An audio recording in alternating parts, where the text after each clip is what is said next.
Hey, welcome to the Sunday preview for the second Sunday in Lent. And I hope you persevere in your good Lenten resolutions. But we have a great reading from St. Luke today on the Transfiguration. It says, Jesus took Peter, John, and James and went up the mountain to pray. While he was praying, his face changed in appearance, and his clothing became dazzling white. Behold, two men were conversing with him, Moses and Elijah, who appeared in glory and spoke of his exodus that he was going to accomplish in Jerusalem. Peter and his companions had been overcome by sleep, but becoming fully awake, they saw his glory and the two men standing with him. As they were about to part from him, Peter said to Jesus, "Master, it is good that we are here. Let us make 3 tents, one for you, one for Moses, and one for Elijah." But he did not know what he was saying. While he was still speaking, a cloud came and cast a shadow over them, and they became frightened when they entered the cloud. Then from the cloud came a voice that said, "This is my chosen son. Listen to him." After the voice had spoken, Jesus was found alone. They fell silent and did not at that time tell anyone what they had seen.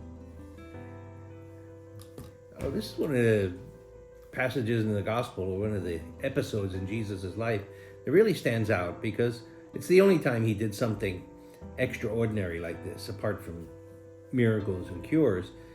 But anything ever to do with his identity and divinity, there were, really no spectacular occasions like this where he showed his glory.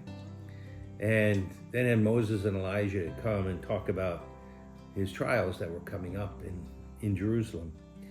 And the reason for it is, traditionally, we've always felt that Jesus wanted to give them a glimpse of his divinity, and that's what he reveals here to them, because it was going to be very hard for them to accept this message that the Son of Man had to go and suffer at the hands of the chief priests and Pharisees and die in crucifixion. And in fact, the rest of the gospel really is a story about how Jesus' apostles really struggled with that, accepting the cross, and accepting that the salvation of the world wasn't going to come through just big crowds and miraculous healings and success and success and success, but rather along the way of the cross. That was the will of the Father. The second thing that happens during this transfiguration is the voice of the Father comes from the cloud. "This is my beloved Son, in whom I am well pleased. Listen to him." Pretty much the same thing that occurred at Jesus' baptism.